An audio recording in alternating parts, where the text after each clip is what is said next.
Welcome to the Inject Creativity Live Show.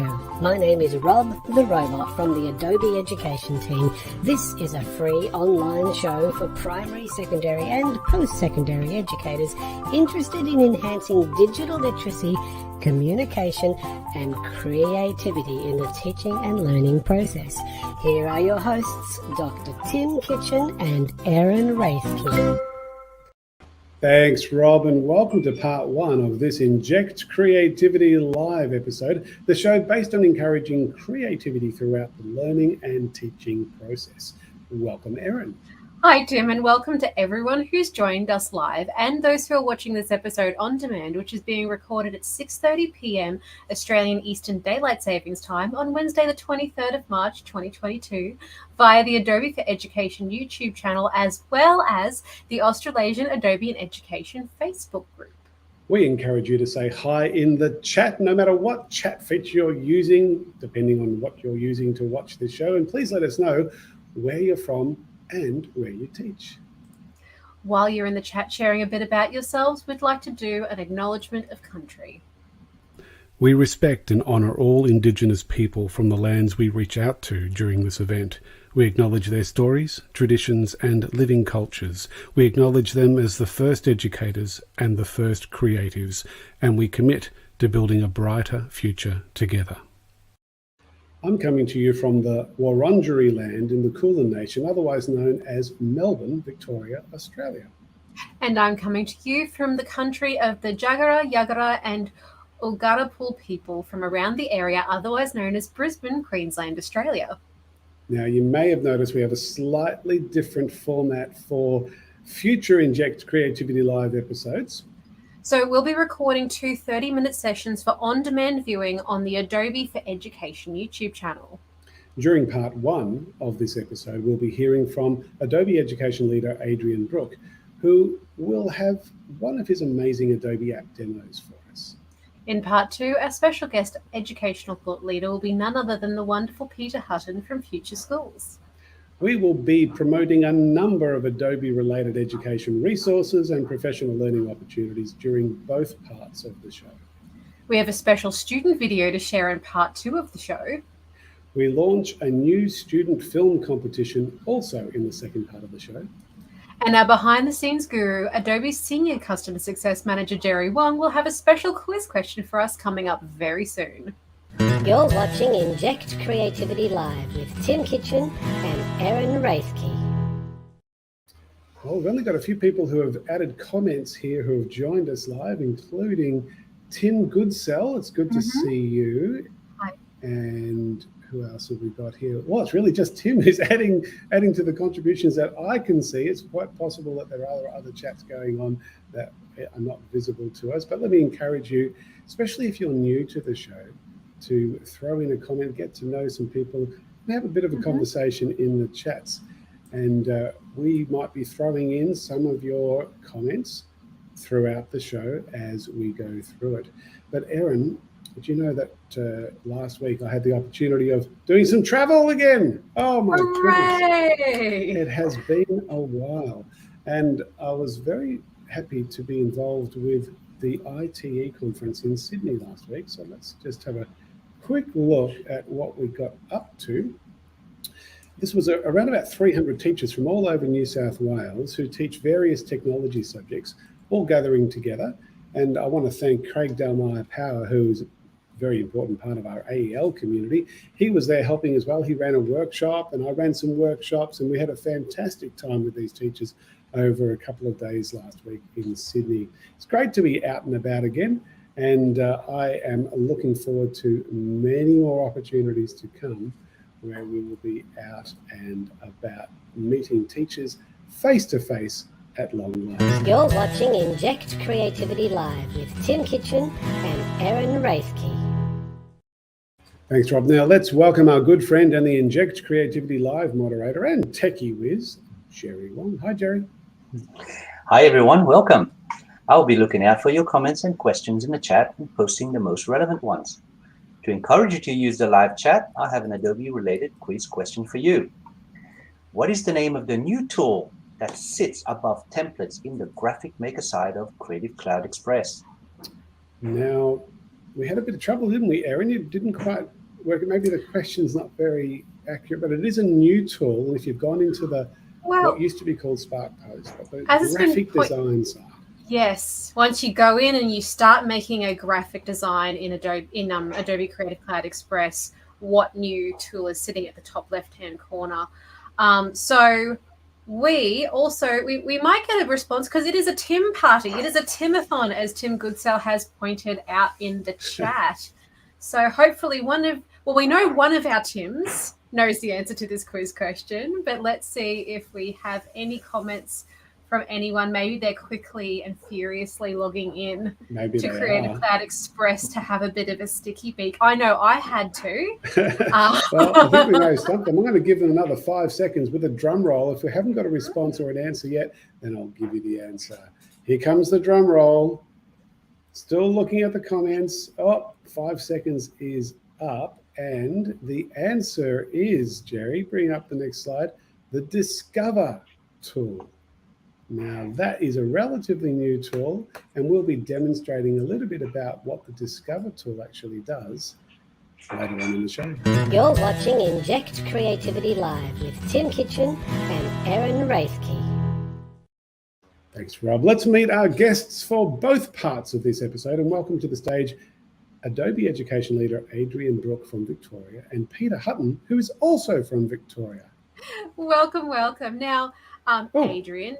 Where's Peter gone? Peter's grayed out. Oh dear. Well, Adrian, you're here joining us. And if you wouldn't mind taking your mute off and just letting us know, for those who haven't met you, tell us about where and what you teach. Sure. Hi. I'm in Melbourne. I work at SAE Creative Institute, and I coordinate animation and design and have a lot of fun. Wonderful. Peter, it's great to have you back there. We lost your image there for a second, but you're back now, which is the important thing. It's always a delight to have you on the show. And for those watching who haven't met you before, tell us about Future Schools. Certainly. Hi, Tim, Adrian and Erin. Peter Hutton from Future Schools. We work with 100 of the most innovative schools around Australia and 20 of the most innovative schools internationally. And we support them to innovate and transform education. Fantastic. Thank you for that, Peter. Now, Adrian, can you please share something interesting about yourself that not many people would know? I am a tinkerer. I like to repair things, and I specialize in repairing toys. I get a lot of fun out of doing that. So are we talking mechanical or wood or a combination of any of the above? All things. I think we should all be analog and digital. So it's a combination of both. But mainly totally agree. Mechanical. Wonderful. And Peter, how about you? What's something interesting about yourself that not many people would know about? Well, I've written a book, Tim. Wow. Which that deserves a round of applause. Let's give you a round of applause first, just for writing a book. Thank you. Well, as a dyslexic, I haven't actually read it yet, so I'm waiting for the audio book, which will come out in the next few weeks. Oh, wonderful. What's the book about, Peter? So essentially, it's the first in a series of books talking about Templestowe College, the school that I was principal at, and it's focusing on the first 2 years, and it's called Turning Around a Troubled School. Wonderful. Excellent. Is the book available for sale now, or is it? Yes, it is. If you search it up under the title, Turning Around a Troubled School, you can find it on all the major booksellers, but it hasn't been formally released yet. Well, and is it going to be read by author in the audiobook version, Peter? Erin, it would if I could, but I can't, so I won't. That's okay. One of our other guests that has been on the show before said they had to actually audition to be able to do their own audiobook version, which is, I had no idea the mechanics of how it works behind everything. It's all very exciting. Congratulations. Now, Erin's got a little job to do. She's going to look up that book and she's going to add it to her special page that she creates every episode. So we'll be able to promote the book. And while I'm doing that, Adrian, could you please share with us what you'll be sharing with us in this episode? Yeah, I thought it'd be fun to be clever and lazy. And I'm going to get the neural powers of Adobe Photoshop to do a lot of work for us. They're always fun. That's great. Peter, what will you be sharing during part 2 of this episode? Yeah, look, I thought I'd challenge a little bit of a strongly held worldview, and that's that as teachers, we work primarily for a particular school rather than seeing ourselves primarily as part of a broader profession. And I'd just like to explore that as a concept. Wonderful. So thanks, Adrian and Peter. So we're going to be looking forward to hearing about both of those things very soon. We hope you're enjoying this episode of Inject Creativity Live with Tim Kitchen and Erin Rathke. All right, let me just share my screen because I want to show you this Discover tool just really quickly. Now, I'm in Creative Cloud Express and I've logged in and I've started creating a graphic. So in this case, it's a custom size graphic. And the thing I want to point out is at the top left-hand corner, in fact, if I bring up my little highlighter option here, top left-hand corner, you can see the Discover tool sitting above templates. And when you do click Discover, what it allows you to do is discover templates, text, photos, design assets, and backgrounds that are trending, that are the ones that are probably the most chosen. And so not the cool. curated selection, but rather like an analytics thing where what people are using a lot at the moment. Yeah, I think that's the way it works. And it's quite nice. And when I click on the More option, I'm seeing a lot of the templates that are being selected by a lot of people. And therefore, they're probably the most popular ones, and so on. So have a look at the Discover tool when you get a chance, because it is a wonderful new feature of Adobe Creative Cloud Express. You're watching Inject Creativity Live with Tim Kitchen and Erin Rathke. Now let's get rid of that screen so that Jerry can show us where we're going to talk about the Adobe TeachMeets program that's coming up very soon. On March the 30th and 31st, we currently have over 140 teachers who've registered. If you haven't registered or promoted this free and unique professional learning opportunity from Adobe, please do so via adobe.ly/teachmeets. Erin, tell us about the next TeachMeet opportunity. Well, the next set of TeachMeets will feature 10 great workshop options, including Creative Cloud Express, Premiere Rush, Premiere Pro, Photoshop, Aero, Acrobat, After Effects, Audition, and Character Animator. So look up adobe.ly/teachmeets or scan this QR code and register your interest. When you have registered, you will receive the Microsoft Teams conference link a few days prior to the events.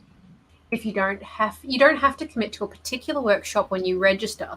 So remember, leave that decision, if you like, to the last minute. When you join the live session, everyone does a quick little spiel about what they'll be sharing. You can make your mind up then. Hopefully, we'll see you all on March 30th and 31st, starting at 4 p.m. Australian Eastern Daylight Savings Time. Hi folks, we are about to be inspired by an AEL, an Adobe Education Leader. AELs are passionate about the use of Adobe tools to inspire creative learning and teaching experiences in the delivery of either primary, secondary or post-secondary curricula. The first step to becoming an AEL is to be an ACE, an Adobe Creative Educator, via edx.adobe.com/adobe-creative-educator. You don't have to be an Adobe expert to be an ACE, just a teacher interested in engaging students through creative digital learning experiences. The ACE program is a free international micro-credentialing program. It only takes a few hours to earn your Level 1 badge, and the focus is on creativity rather than Adobe.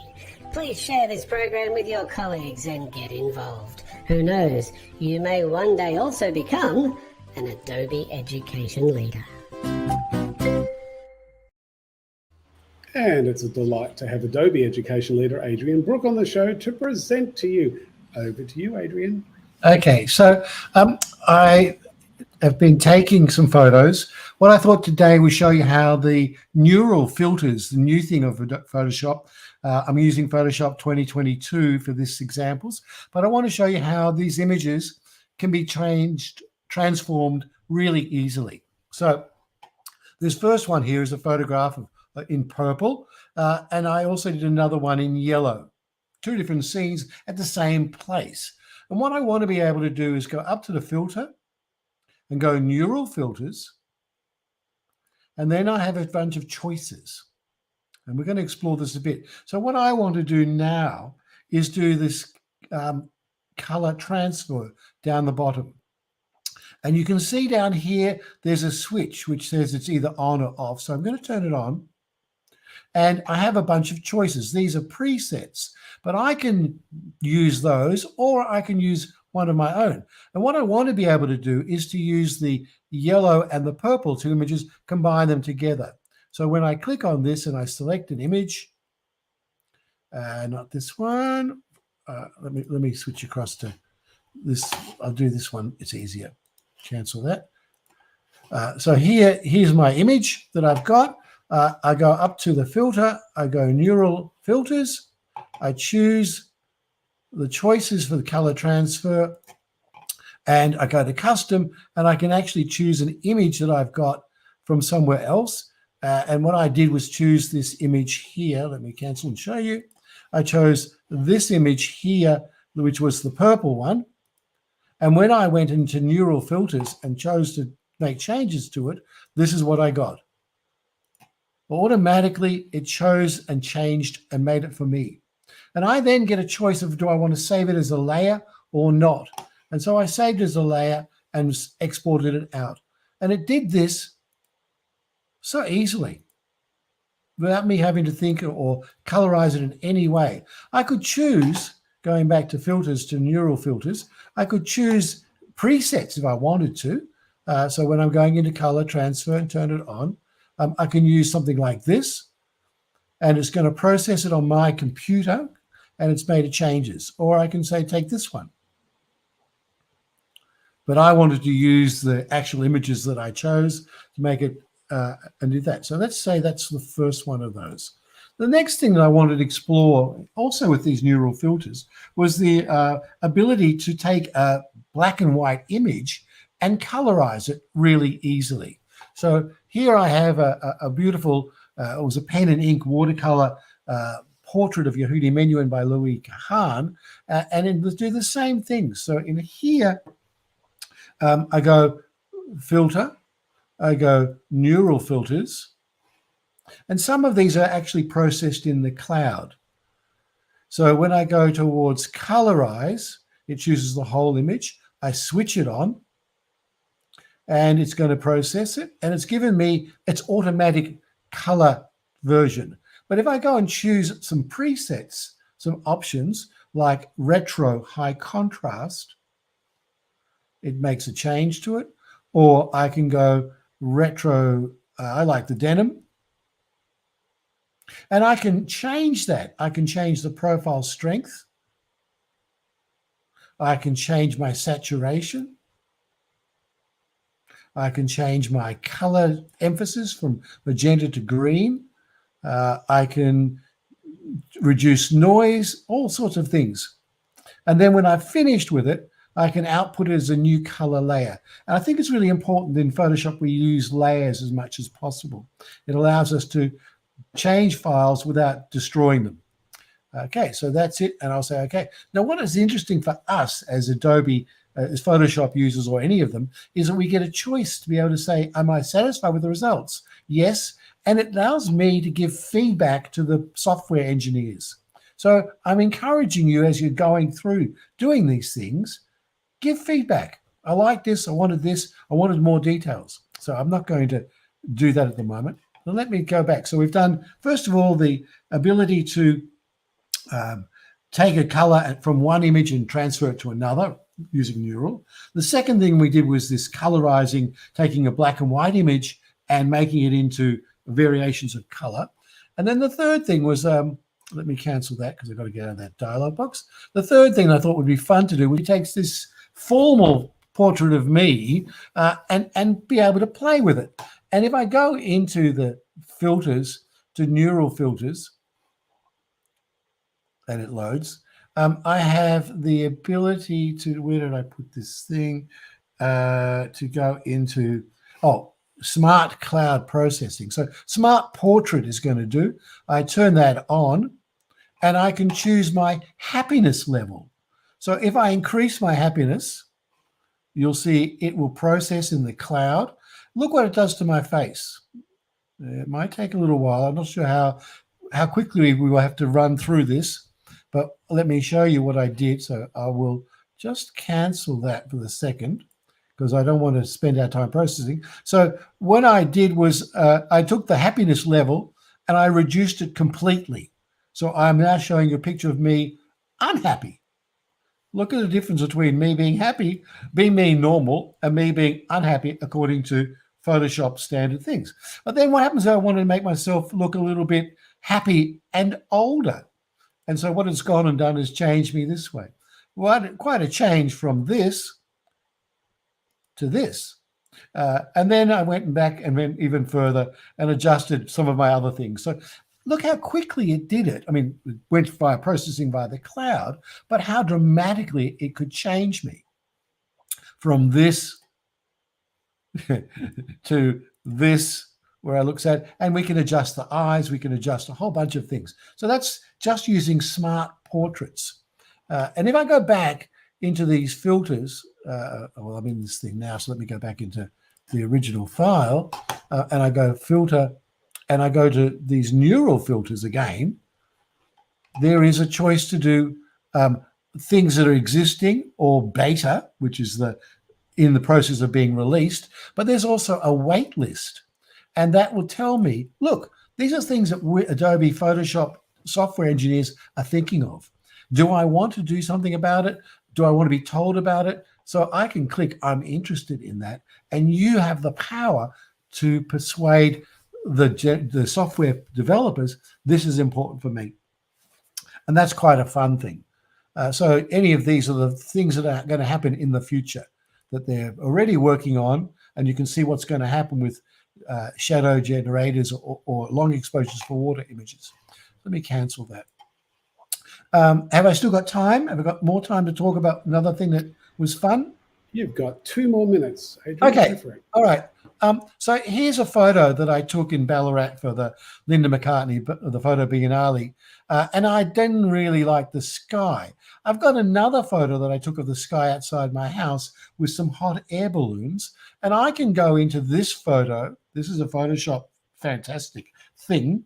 I can go into this one. I go to my edit menu, and down here is sky replacement. And if I click on sky, I can choose from a sky photo that I've put in, this one, and I can adjust it. I can make it brighter or darker. I can adjust the temperature. I can adjust the scale of the image. And then when I'm finished, I can output it. So these are really cool features that allow you and your students to quickly manipulate and play and change images that they own. Adrian, thank you so much for that. Let's just get you back in action here. Let's see if we can see you. There we go. That's lovely. It's amazing what Photoshop has come up with, isn't it, over the years? How long have you been working with Photoshop, Adrian? Actually, I've used Photoshop when it was before Photoshop in the late 80s, early 90s, when it was called Barney Scan XP. And I have somewhere in my pile of stuff a Photoshop 1.0 floppy disk. I'll have to find it out and bring it out because it's, but it's got far more tools and so much power. I just touch the surface. And every time I play with it, I learn more things. There we go. We just caught Erin drinking then. That was all yes, right. A sneaky sip of tea. Yes, I'm definitely going to have to go in and play with that. And it'll be interesting from my perspective to see the difference between something, say, like my wedding photos, which are wonderful and professional, versus a more candid snapshot, and see how those neural filters adjust my level of happiness or other interesting things. Oh, yes. Adrian, So that's wonderful. much. Thank you for that share, Adrian. My pleasure. And we'll look forward to catching up with you in the second half of the show towards the end. And then, of course, at our what do we call it? Our fireside chat. I think we'll back there for a second. For those who are watching us live, you can ask Adrian some questions and find out a little bit more about him at that point. But thanks again, Adrian. We hope you're enjoying this episode of Inject Creativity Live with Tim Kitchen and Erin Ravke. You know that Adobe education leaders, we should have got rid of Adrian. There we go. Sorry about that. Adobe education leaders like Adrian are part of the highest level of Adobe's education community program, a very exclusive program with only about 65 teachers qualifying in the Australasian region. So they regularly share this passion with a network of educators wider than their own school or faculty and help support the work of Adobe and education teams around the globe. If you're interested in becoming an AEL, an Adobe Education Leader, the first step is to do the Adobe Creative Educator Program and get your ACE Level 1 and 2 badges via adobe.ly/ACE. If you'd like to be guided through Level 1, Tim and I are running the next Be a Creative Educator course on Thursday the 5th of May, 4 p.m. to 6:30 p.m, back when we're all back to Australian Eastern Standard Time. Look up adobe.ly/creative educator for more information and share this site with your colleagues and wider education networks. Of course, if you look up adobe.ly/ACE, you don't have to wait until the 5th of May to become an Adobe Creative Educator.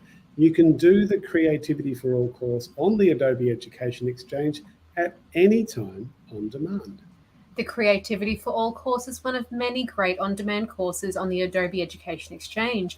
Other popular courses at the moment do include, big list, Adobe Analytics for Teaching and Learning, Digital Painting and Drawing in the Classroom, Teach Creativity with Adobe and Khan Academy, Preparing Students with Essential Creative Skills, and the new Adobe Creative Cloud Express in the Classroom course. Well, that is going to be it for part 1 of our show. We're about to go into part 2, if I can get my mouse working. There we go, let's get rid of that.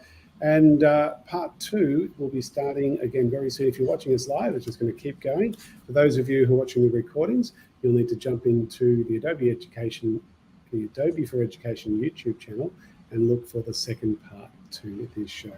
And we'll see you very soon. We hope you're enjoying this episode of Inject Creativity Live with Tim Kitchen and Erin Raithke. And welcome to part 2 of the Inject Creativity Live show, being recorded on the 23rd of March, 2022. I'm Tim Kitchen. And I'm Erin Raithke. So during part 1 of this episode, we had a great demo from Adobe Education Leader Adrian Brook about the way you can use Photoshop to color illustrations and transform graphics using neural filters. In the second part of this episode, we'll soon be enjoying a thought leadership segment from Peter Hutton from Future Schools. You're watching Inject Creativity Live with Tim Kitchen and Erin Raithke. Erin, I'm going to be in Brisbane. I'm going to be in your part of the world very soon for the Australian Computer Society Foundation's Big Day In event at the University of Queensland on April 21. It's going to involve close to 400 K-12 students. And while Tim's in Brisbane, the Australian Computer Society are making the most of his trip by organising a special free and all-day professional learning event for educators on Wednesday, April 20th. After getting lots of requests, the Australian Computer Society have announced that this will now be a hybrid event, both face-to-face and online. So now anyone that can get involved, and you can find out more and register using the link adobe.ly/ACS-20April22. It's going to be great to be back in Brisbane again and back face-to-face with Queensland teachers. And a part of this day will also go towards level 1 of the Adobe Creative Educator program. So please get involved and share it with your colleagues, whether or not you live around Brisbane.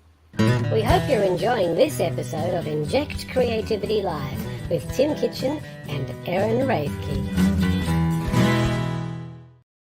During the Term 1 Creative Challenges with New South Wales and Victorian students, we've been partnering with Phantom, a small startup company that's promoting alternatives to plastic to help the environment.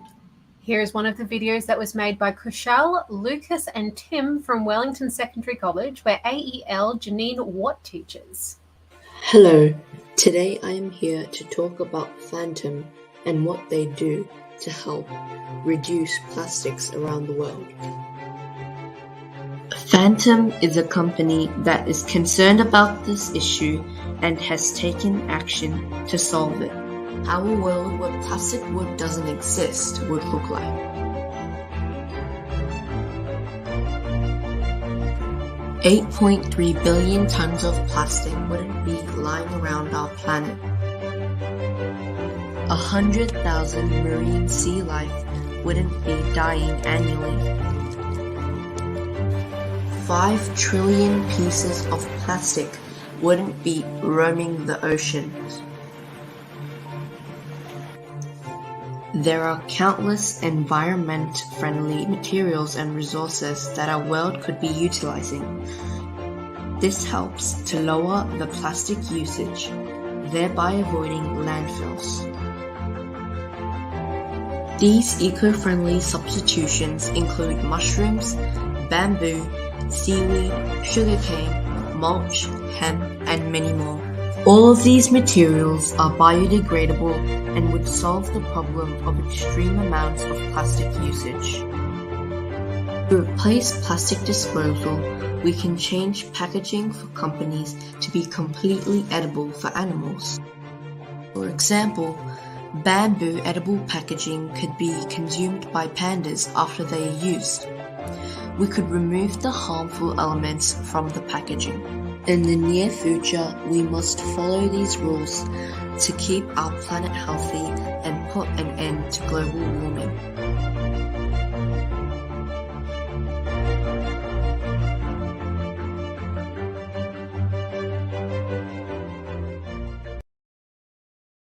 Isn't that lovely? Just to see those students and the way they were able to share their voice in a creative way using Adobe Creative Cloud Express. And the thoughtful way they approached it as well. It was really, really brilliant. Yeah, I was really, really proud to see that. And to see so many examples of students' work when we do these creativity challenges. Now, instead of running the creativity challenges for Victoria and New South Wales Year 5 to 9 students, in Term 2, we're encouraging, in fact, as of now, not just waiting until Term 2, we're actually encouraging all students from Year 5 to Year 12 and who are in the Asia Pacific region, and in particular focus on Southeast Asia and Australia and New Zealand, to take part in the Regeneration International Short Film Competition. And Tim and Rob put together this clip to share more. Hi folks, I'm Tim from Adobe. And I'm Rob the Robot. Get your cameras, microphones, tripods and Adobe apps ready for the Regeneration International Short Film Competition with Adobe.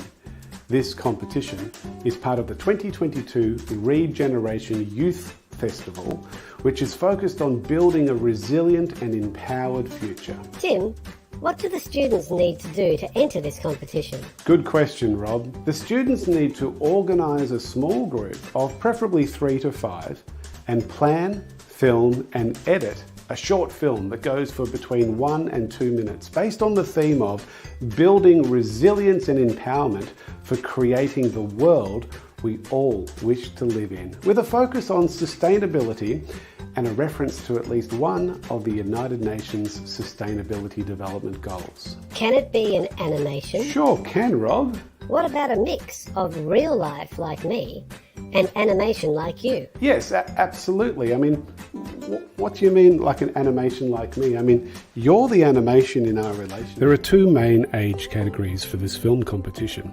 Years 5 to 9 students, about aged 10 to 14, and years 10 to 12 students, about aged 15 to 18. Winning entries from each section will be showcased at the Regeneration Festival on Friday the 3rd of June at the Immigration Museum in Melbourne and live streamed out to those who live outside of Melbourne.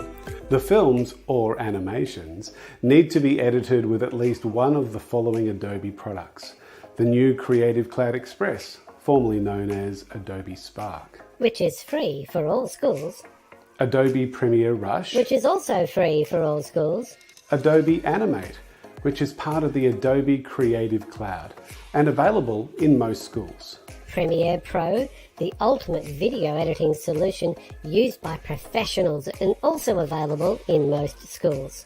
After Effects, which is also a full-on professional editing and video compositing tool. My all-time favourite Adobe tool, Character Animator, for real-time animation. I don't know where I'd be without Adobe Character Animator. You could even use Adobe Photoshop to help make your film or animation. A list of all the criteria and other information about how to enter can be found via this QR code. Take careful note that the registration form needs to be completed by a teacher, and all registrations need to be in by Friday the 15th of April. The films and animations need to be submitted before Friday the 13th of May to allow the international panel of judges time to select which films will be showcased at the festival. Get involved in the Regeneration International Short Film Competition with Adobe. And share how we can create the world in which we all wish to live in. Hi folks, well it's now time to welcome our education thought leader for their 5-minute gem to inspire us and make us think more deeply about the importance of our role as educators.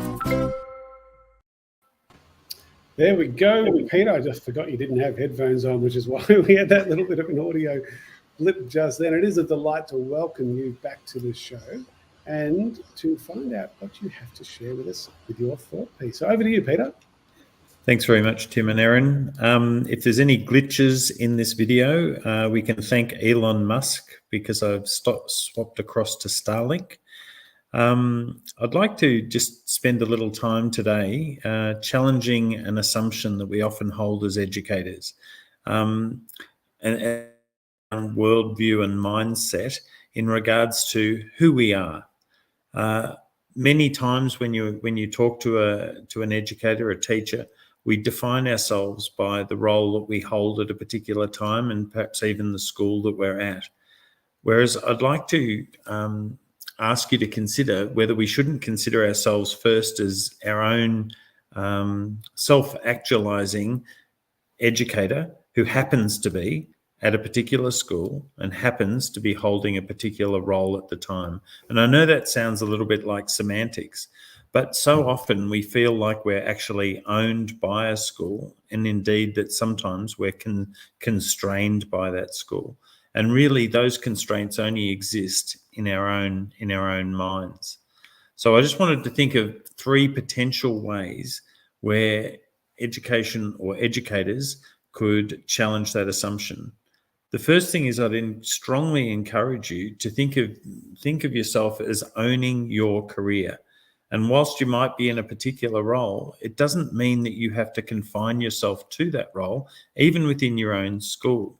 So I know one thing that we encourage many educators to do is to form a strong association with somebody who's in a role that you would like to ultimately move into. So you might be a head of house, but you would like to round out your career by perhaps moving into a head of teaching and learning role. So even though your role is in a pastoral care sense, there's nothing confining you from spending a lot of time asking for mentoring from somebody who's currently in that teaching.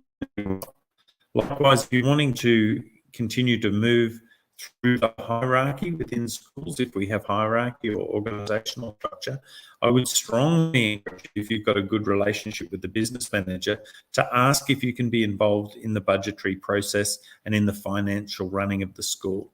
Now, some business managers might be slightly reluctant, or they might try and block you and say, look, that's really not something that you're required to do. It's outside your scope. But if you're going to move through the profession, finances is one thing that really will potentially hold you back. So I'd encourage you to look towards some other positions within your school, or if your business manager, for instance, won't talk to you, can you through a colleague perhaps work through another businessman to get that finance? If your head of teaching and learning won't support you in growing your skills, can you do that through somebody else? Now, that might seem a little strange because you go, well, they're not part of my school. But if you go back to the central premise of looking at mindset and not feeling like you're held by your particular school, you can reach out. The other thing is I'd strongly encourage you to consider running your own passion project. And what I mean by that, like, I'm not talking a passion project necessarily that's outside education, but indeed your own passion project within education. It might be within your current role, but it could extend into something where you're wanting to develop expertise. I would also suggest that it's something that you take control of managing. You might be part of a team, but if you can lead that project and you can have pre-data and post-data, that will be enormously positive if and when you apply for the next position that you want to hold. I think doing a passion project that's outside your immediate role really shows that you're part of the broader profession and you haven't confined yourself within a box. The final thing that I would like to say is, sometimes within schools, we can always feel like we might want to be innovative. We might want to adopt more future-focused practices, but we feel like it's always somebody else that has to permission us. We have to get permission from the head of teaching and learning. We have to get permission by the person overseeing pastoral care. I would strongly encourage every educator listening to this today to look at your sphere of influence and say, how can I really start pushing the boundaries of my current role? Sometimes I talk about being comfortable dancing in the grey. So inevitably, when we have rules that we're required to follow, and that could be policies at school, it could be regulations that the government set, there's clearly black and white, but there's always grey space that can be exploited. And I would encourage all educators out there that rather than feeling done to, I would really encourage you to try and explore the grey space and really extend your influence right up to the maximum extent. Nobody is talking about being non-compliant or doing things that are illegal or immoral or any of those sort of things, but where there's grey space, fully exploit that. And if we were all to do that, we certainly would be making far greater progress in terms of education reform and the transformation of education. And that's what I wanted to share with you today. Peter, such wise words from a man who's lived it, who's walked it. He has been a principal, he's run a school, he's been a teacher before that too, and he's written a book about it too, which we're looking forward to reading. In fact, Peter, I can almost guarantee you now that I'm going to be buying multiple copies of that book to give to our leadership team, our Adobe education leaders, and use it as prizes and so on. But Peter, just want to make sure everyone's aware that you have lived and breathed this.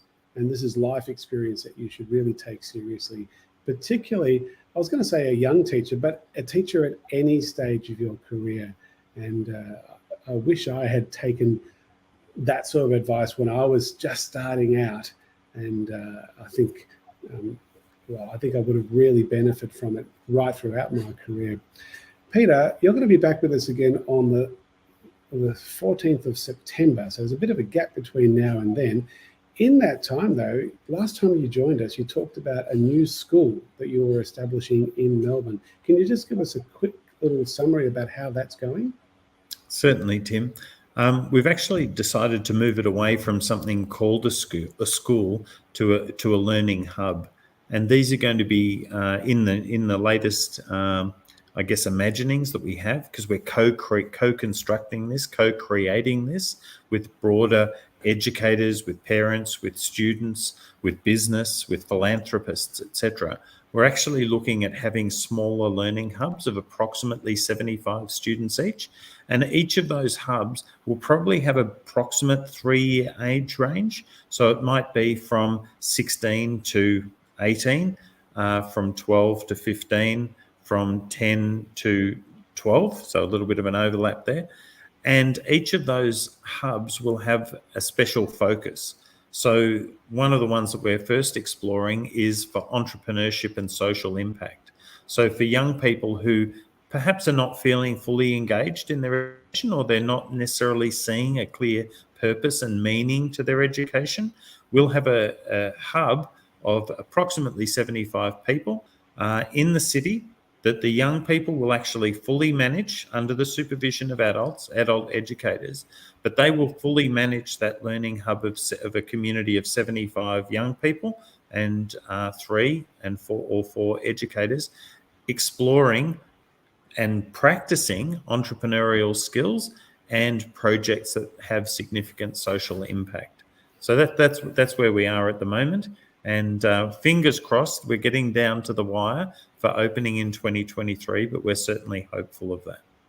I'm so pleased that you are still dancing in the grey and inspiring Always, so many, which is great, Peter. And do keep Adobe in mind. We'd love to be able to support in any way possible with the programs that we're running as well. But we'll look forward to finding out more on September the 14th when you're back with us again. Thanks so much, Tim. You're watching Inject Creativity Live with Tim Kitchen and Erin Raithke. We have a special announcement for Victorian teachers. Adobe and Microsoft are running a series of events in Victorian schools this year called Digital Skills Days. During the day, the host schools will be enjoying a series of workshop events with students. After school, teachers from the host school, as well as any educator in Victoria who lives within the region of the host school, is welcome to take part in a special professional learning event with Microsoft and Adobe. Look up Adobe. Keep going, Erin, I was going to say, look up adobe.ly digiskills-vic-22 to find out host school locations and dates. We hope you're enjoying this episode of Inject Creativity Live with Tim Kitchen and Erin Raithke. Victorian and New South Wales students in years 9 to 12, as well as any teacher from anywhere, are invited to register for a special 2.5-day Adobe Premiere Pro workshop during the Easter holidays. This is a great opportunity to spend quality time learning a great industry standard application. This is a free and online intensive workshop that will also involve prizes for some lucky students. So, sorry, look up. sorry, caught my breath for a second.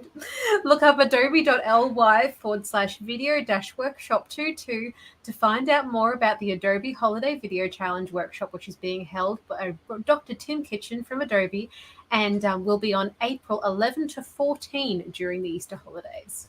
You're watching Inject Creativity Live with Tim Kitchen and Erin Raithke. If you're on Facebook and you're not already a member of the Australasian Adobe Education Community Facebook group, please join via facebook.com/groups/AUSAEL. Join us and keep regularly involved with Adobe in education and the wider community.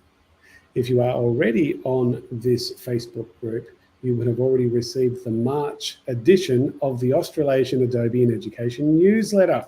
Packed with lots of great news about upcoming events and current resources, this is a newsletter not to be missed. Tim, can you give us a quick preview?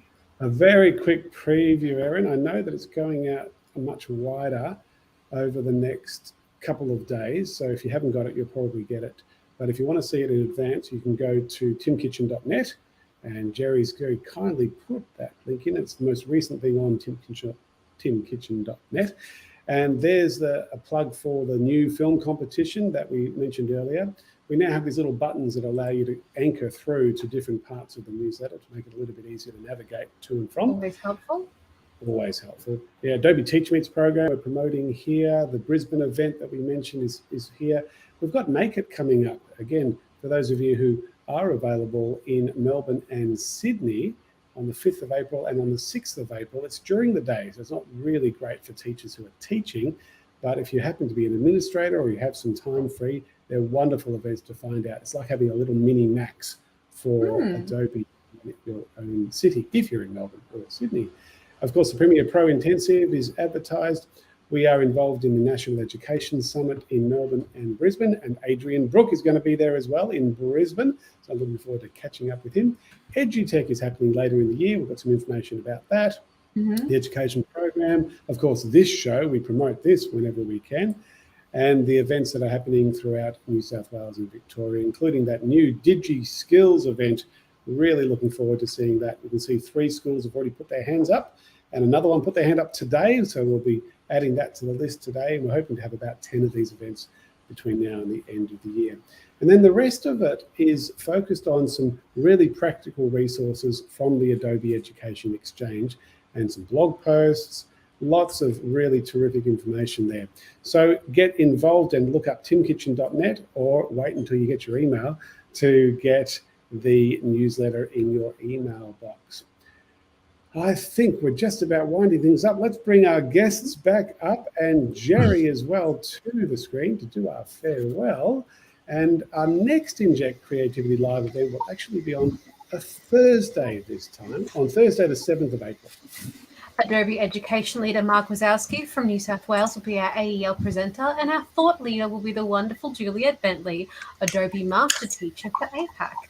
For those watching the recording of this episode, join us live if you can in the future. It's always much more fun and interactive when you're live. And for those watching live, get ready to move to adobe.ly/edu-meet-APAC for our brief fireside chat, and we will see you all at the next episode. Special thank you to Jerry and Erin for helping to put this show together. And a very special thank you to Adrian and Peter for their contributions during this episode. Any final parting words of wisdom from our guests? Adrian, over to you. Have fun. Be creative. Enjoy. And Peter. I really like the segment that Adrian presented. I'm just wondering if Adobe could do one of those facial manipulation things, because I'm told that I have resting angry face. So I would like some real-time adjustment if that's at all possible. Anything's possible. We might need to get it ready for your book. Well, it's probably too late now. You've probably got your picture there already. But Peter, thank you again for sharing, and Adrian, and we're looking forward to helping you promote that book and all the exciting things that are happening in your world. Thanks again, everyone. Rob the Robot's going to sign things off as we wave goodbye. We'll see you at the next one. Bye, everybody. Bye. Thank you for watching this episode of Inject Creativity Live. For those who are watching live, join us now via adobe.ly/edu-meet-APAC for an informal, non-recorded fireside chat to meet and interact with our presenters and other audience members.